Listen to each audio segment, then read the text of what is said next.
Your mind is not a single, unified thing. It's not one spotlight of attention, nor one voice, nor one stream of thoughts you can simply control by deciding to. Instead, your mind is more like an iceberg drifting through the ocean of your life, the small, glittering tip above the surface, the part you can see, touch, steer, and explain. That's your conscious mind. And everything beneath the waves, the wide, ancient, silent mass that moves you even when you believe you're the one moving it. That is your subconscious mind. It is the operating system you rarely notice but always use. The engine that runs without asking for your permission. The quiet architect shaping your reality from behind the curtain. Most people believe they live their life through logic, deliberate choice, and rational understanding, but neuroscience tells a different story, a stranger, humbling, almost shocking one. It shows that up to 95% of your daily behavior is not driven by conscious decision, but by automatic subconscious processes.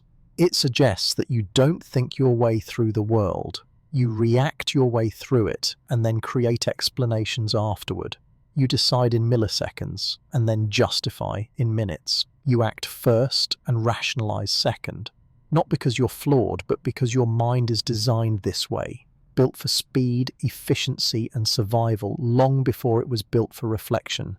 Imagine walking through a crowded street. Your eyes freeze on a moving shadow before you even realize what you're looking at. Your heart speeds up half a second before your brain labels it a dog, a bicycle, or just a plastic bag. Your feet shift direction before you consciously command anything, and through it all, the surface-level voice, the one you call me, stays blissfully unaware of the thousands of micro-decisions happening underneath. You feel like you're in full control, but your subconscious has already acted, already scanned the environment, already predicted outcomes and executed responses. You're not the commander steering the ship. You're the narrator explaining the waves after they hit. This is the hidden operating system of your mind. Fast, automatic, emotional, pattern-driven, and deeply tied to every survival instinct your ancestors ever needed. It has been evolving for millions of years, and it hasn't stopped working for even a moment of your life. It breathes you while you sleep. It flinches before you feel fear. It holds memories you cannot consciously access but still behave according to. Your subconscious mind is not mystical, not magical, and not supernatural. Yet its sheer influence feels almost unbelievable. Think about this. Every second, your senses take in around 11 million bits of information, but your conscious mind can process only 40. So what happens to the rest? The subconscious absorbs it all, quietly, silently, tirelessly, deciding which details matter, which emotions should rise, which thoughts should appear, and which should stay suppressed. It becomes the filter that shapes your personal version of reality. Not the world as it truly is, but the world as your mind has learned to interpret it.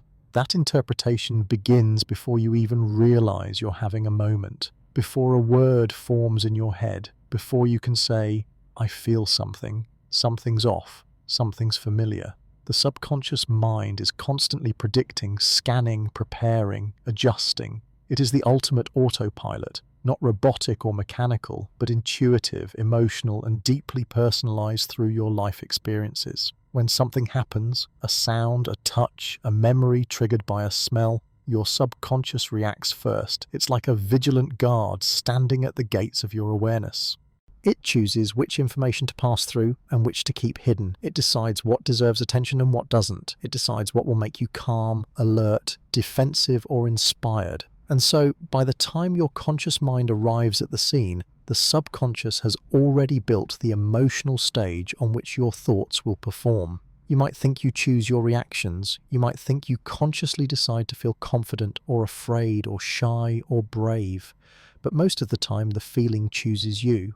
The reaction rises from a deeper place, shaped by old memories, repeated patterns, evolutionary instincts, and emotional learning that happened long before you had the words to describe any of it. This hidden operating system does not speak in language. It speaks in impulses, sensations, images, and emotional shifts. It speaks in the tightening of your chest when something feels wrong, even if you don't know why.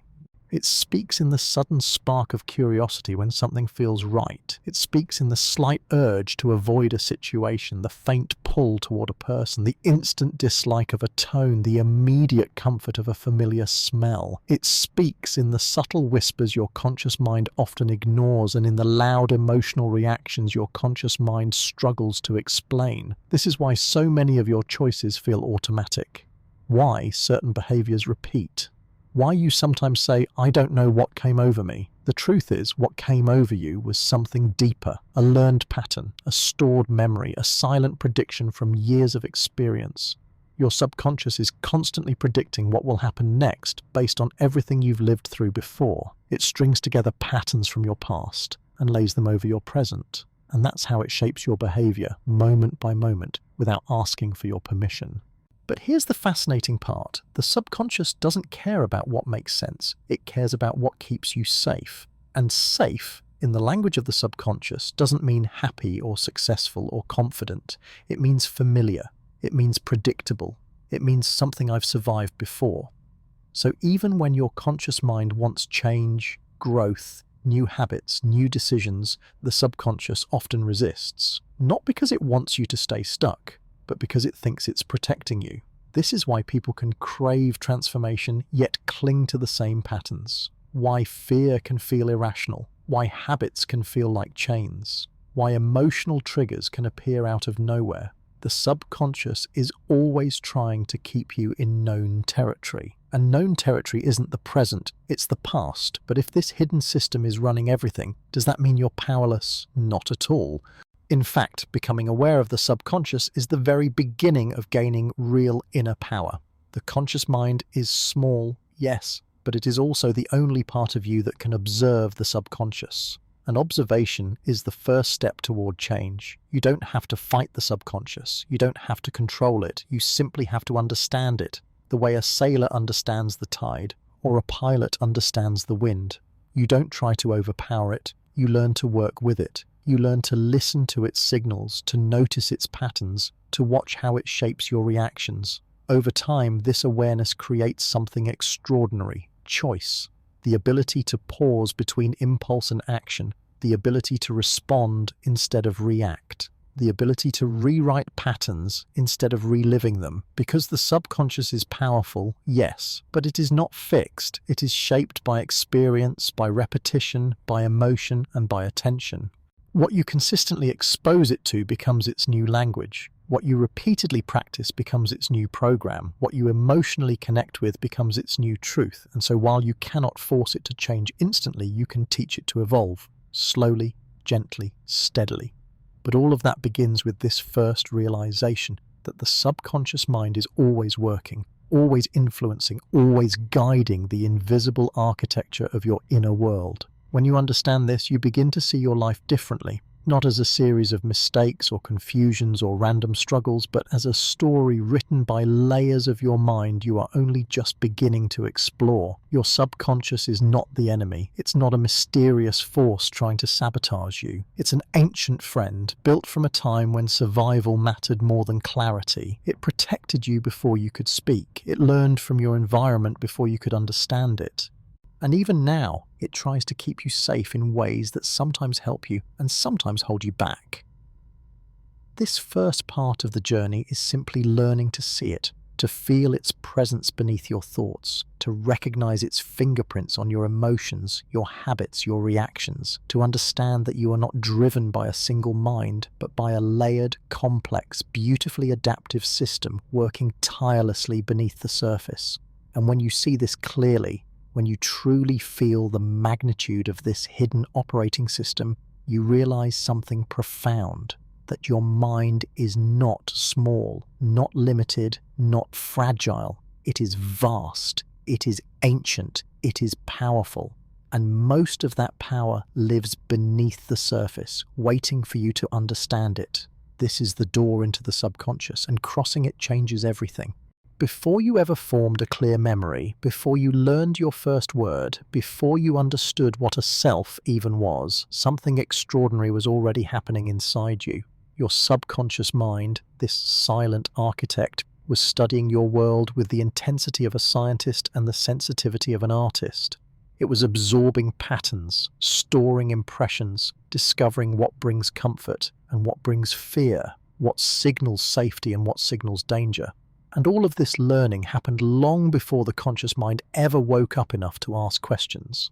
We often think our personality forms slowly through reflection and decision, but the truth is more intimate, more biological, and far more surprising.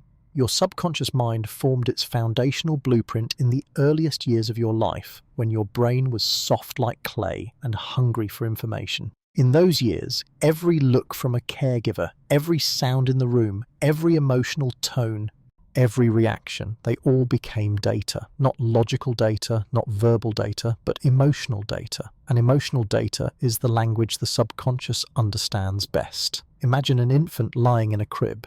The child doesn't know what anxiety is. It doesn't know the word comfort or fear or trust, but its body knows, its nervous system knows, its subconscious knows. If the caregiver comes quickly when the child cries, the subconscious learns, I am safe, help arrives. If the caregiver's voice is warm, the subconscious learns, connection feels gentle. If touch is consistent, predictable and kind, the subconscious records, the world responds to me. These are not thoughts, these are imprints, emotional signatures stored deep in the subconscious, shaping how the child will respond to the world for years to come. Now imagine a different environment, a home where voices are sharp, where stress hangs thick in the air, where unpredictability is the rule instead of the exception. The child doesn't understand the story unfolding around them, but their subconscious does. It learns, be alert, predict danger, stay quiet, stay small.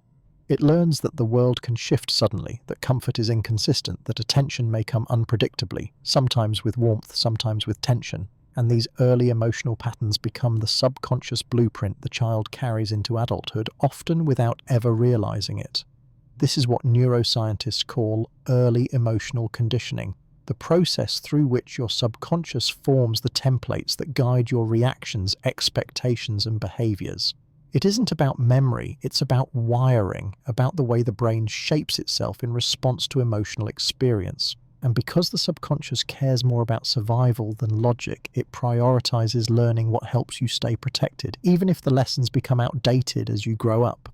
This is why so many adult reactions feel automatic, why certain people make you anxious without any clear reason, why some situations trigger discomfort even when nothing dangerous is happening, why conflict makes one person shut down, another explode, another freeze. Because your subconscious isn't responding to the moment, it's responding to the pattern it learned long ago. It's astonishing how early these patterns begin. Studies show that babies absorb emotional tone before they understand words.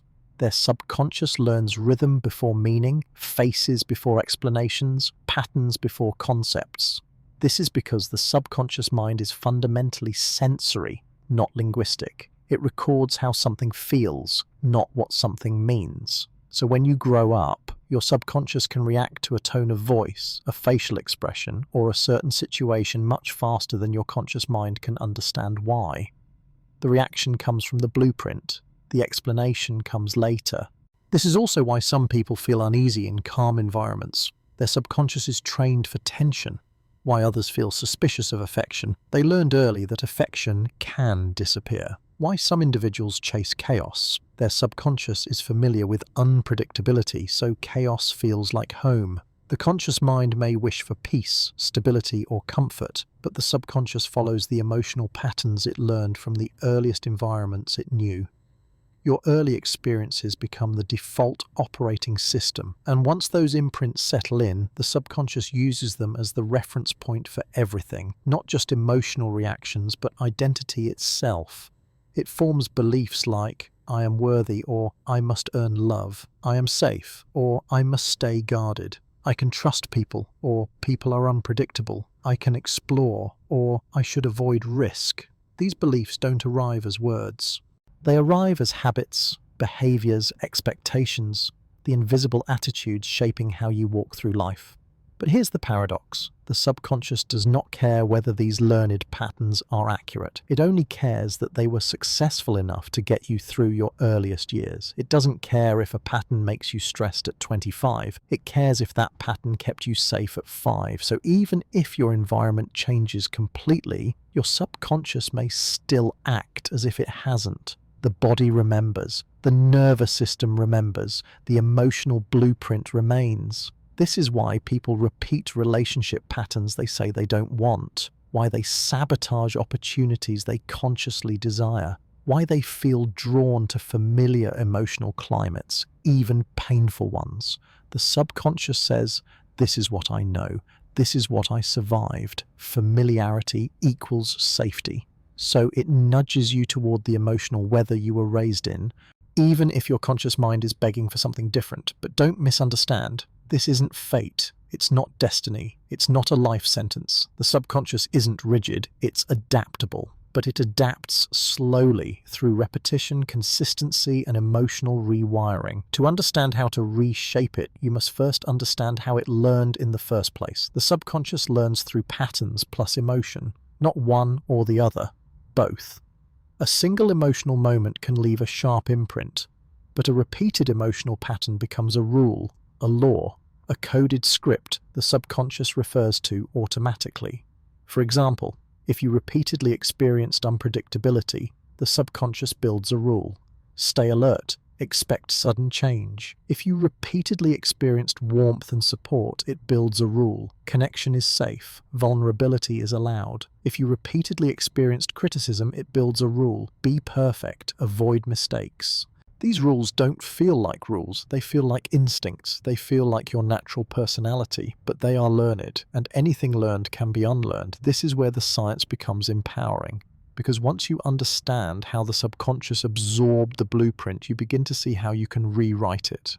Not through force, not through positive thinking alone, but through new experiences repeated consistently over time.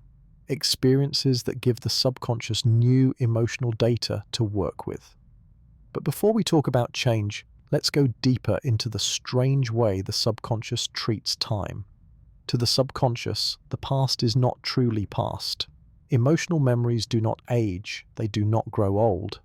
A fear learned at age 4 can feel just as fresh at age 40 if it's still stored in the body. And because the subconscious works faster than conscious thought, these old emotional memories can rise before you even realize what's happening. A sudden spike of anxiety, a tightening in the throat, a sense of dread in a harmless situation, a fear of disappointing people, a discomfort with closeness, a pressure to stay quiet. The subconscious is not trying to hurt you, it's trying to protect you with outdated information. Like an old computer running software from a different era, it's trying to apply the lessons of your childhood to the challenges of your adulthood, even when the environments are completely different. This is why understanding your subconscious doesn't weaken you, it frees you. It reveals that your reactions were never flaws, they were learned survival strategies, intelligent ones, adaptive ones, strategies that helped you navigate your earliest world with the tools you had at the time. And here lies one of the most profound insights of psychology. Your subconscious mind learned you before you learned yourself. It learned your thresholds for fear, your sensitivity to tone, your tolerance for conflict,